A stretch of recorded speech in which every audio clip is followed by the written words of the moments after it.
Hi guys, I'm Lori Vitale, and on this episode of Lori in the Kitchen, first of all, you know it is the weekend time. And you know what that means? That means a treat is in the cards. And you know, when I was thinking about what I wanted to make this weekend, we're going to the beach this weekend, and I thought I want to throw some things in the cooler that we can munch on. I have my niece and nephews coming with us. Normally chocolate and caramel wouldn't come to mind because they'll melt, but throw them in the cooler and they will stay absolutely perfect. So there's another tip for you there.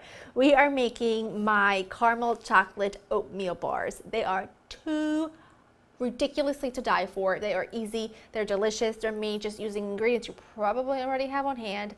They are so addictive, just you wait. And like I said, if you do want to serve them to a cookout or bring them to the beach or whatever, because I like to cut them in little squares, put them in Ziploc bags in the cooler and they will stay perfectly the entire day. The ingredients you'll need are few and basics. We're going to start with the base, which is the dough, which you're going to need all-purpose flour, salt, and quick oats, unsalted butter that's been softened to room temperature, brown sugar, tad bit of some cream cheese that's been softened, and some vanilla extract. Those are the ingredients you'll need for the base, and then I'll bring out the caramel and chocolate chips in just a little bit. The first thing you want to do is get your oven preheated. I have mine preheated to 350. Get a 9 by 9 inch baking pan, line it with parchment paper, and get that ready and greased. And make sure your parchment paper comes up the sides so you can just lift them right out when you're ready to cut them. I'm going to make mine in my food processor that I have fitted with a paddle attachment, and it is ridiculously easy. I'm going to add my butter. It's kind of important that your butter is at room temperature, otherwise this is not going to cream well, and you want to make sure the paper doesn't end up in there. And then we're going to add just a little bit of butter stuck in the corner. I'm going to add my cream cheese. It adds just such wonderful richness, but if you don't have some cream cheese already opened, instead of using 3/4 of a cup of butter, just use a full cup of butter and leave out the cream cheese. Don't open up a whole block just for a little 1/4 cup, you know?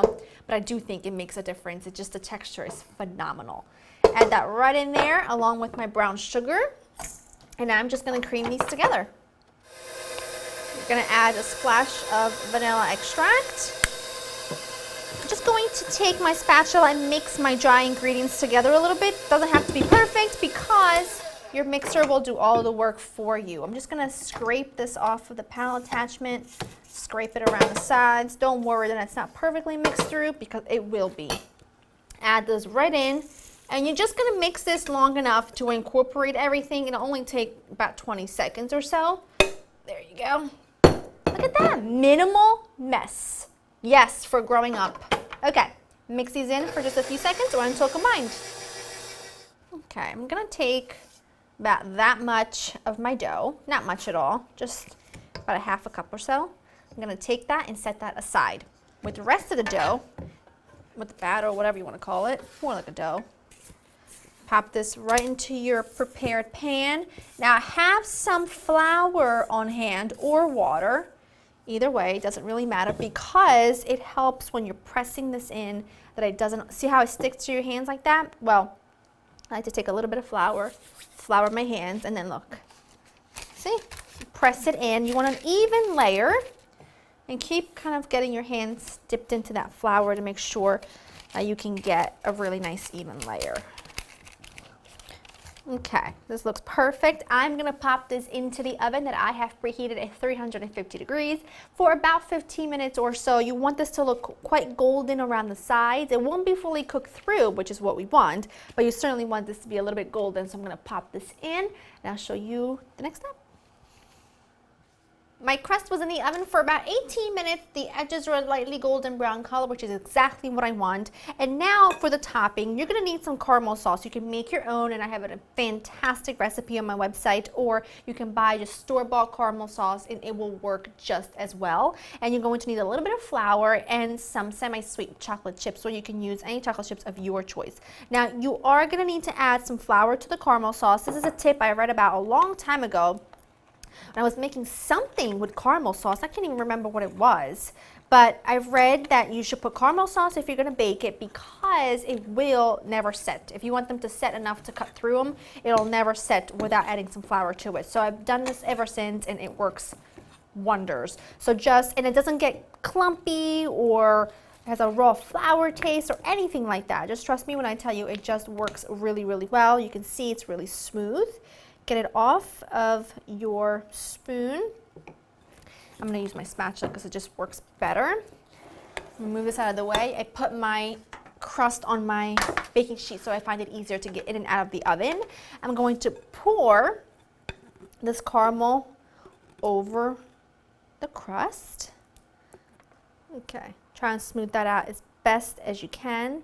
Use your finger if you have to, because at this point it's all good. It's going to go back in the oven anyway. And then some chocolate chips. You can add as much or as little as you want. I only like about, I would say, 2/3 of a cup here, because I don't want it to be overwhelmingly chocolatey. Yes, I said that. No, don't worry. I'm not dying. Something horrible has not come over me. I really did just say I don't want it to be that chocolatey, okay?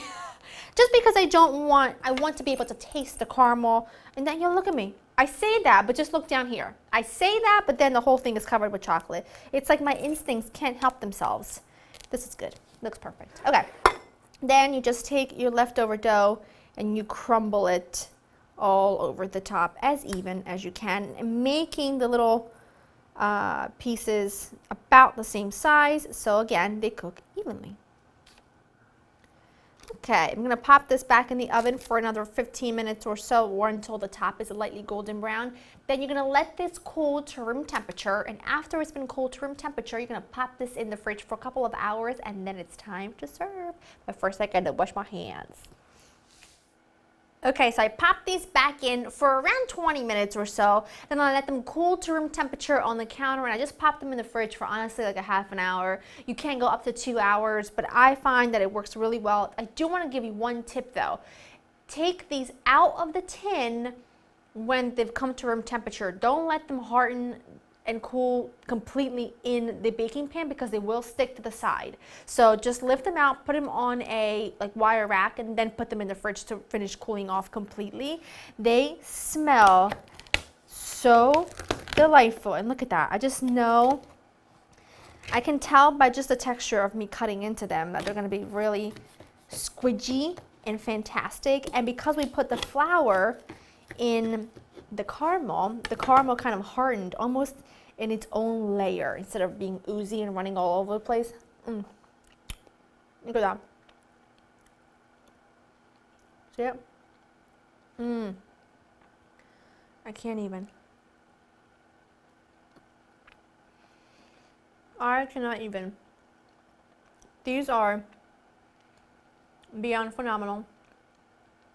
You need them in your life. You need them this weekend. I need them in my life. I think you do too. So good. Soft. Chewy. Hold together perfectly. Go to loverindthekitchen.com to get the full recipe. I hope you enjoy spending time with me. Make these. Let me know how much you love them, and I'll see you next time. Bye.